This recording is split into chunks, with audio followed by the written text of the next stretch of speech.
Welcome to Journey Through Time. I'm Riley, a paleoanthropology enthusiast, and today we're tracing 6 million years of human evolution. Joining me is Taylor, my former classmate from the University of Cape Town, where we first geeked out over fossil records during a midnight dig simulation. Those were glorious times, and today's topic gives me chills. We're going from knuckle walkers to space explorers, all through evolutionary adaptations. Let's start at the beginning, Australopithecus. Right around 6 million years ago in Africa, these beings stood upright. Bipedalism changed everything: free hands for tools, better visibility. Our famous ancestor Lucy, discovered in 1974, had both ape and human features. But here's the kicker, their brains were only 35% the size of ours, yet they survived for millions of years. Makes you rethink what intelligence really means, huh? Absolutely. Now fast forward to 2.5 million years ago. Meet Homo habilis, the handy man. First stone tool users, those Alduin choppers weren't pretty, but they butchered meat and cracked bones for marrow. Brain size jump here about 600 cubic centimeters. Still small, but that 50% increase over Lucy's species enabled complex toolmaking. Survival just got a major upgrade. Then comes Homo erectus around 1.9 million years ago. The first global explorers. They marched out of Africa into Asia and Europe. And fire, oh fire changes everything. Cooking food meant more energy for bigger brains. Their Acheulean hand axes showed symmetrical thinking.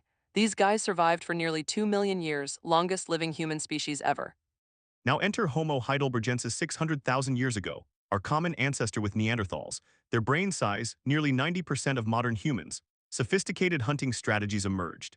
Here's where it gets wild. Heidelbergensis splits. Some groups evolved into Neanderthals in Europe, others into us Homo sapiens in Africa. Talk about a family feud spanning continents. Neanderthals deserve their moment. Muscular bodies adapted to Ice Age Europe, made advanced tools, buried their dead with flowers. Recent DNA studies show most non-Africans have 2% Neanderthal genes.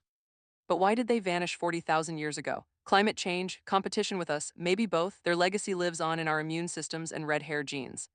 Now the stars of the show, Homo Sapiens, emerging 300,000 years ago in Africa. What made us prevail? Symbolic thinking, complex language, needle and thread level toolmaking. Don't forget art, the Blombos cave engravings from 70,000 years ago, earliest known abstract designs, and those stunning Chauvet cave paintings, lions emerging from shadows. Here's a mind-blowing fact. When we first left Africa around 70,000 years ago, there were maybe just 10,000 of us. Now 8 billion, talk about an evolutionary success story.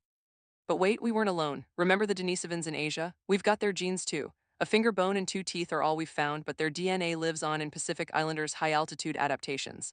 This brings us to the ultimate question: what defines a human species? Brain size, tools, art, DNA?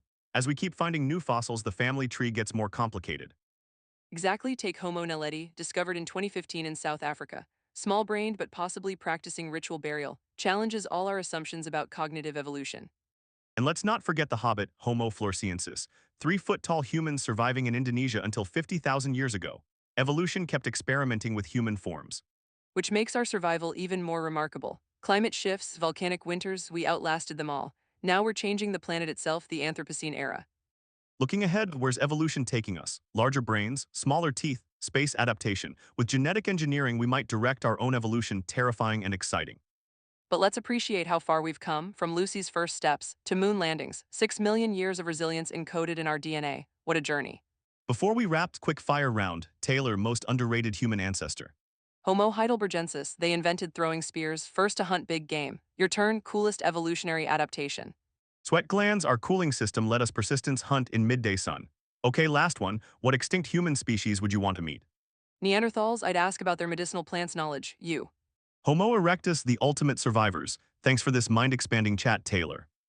Always a blast. To our listeners, keep that evolutionary curiosity alive. Who knows what fossils we'll find next? Stay tuned for our next episode on the Neolithic Revolution. Until then, keep journeying through time.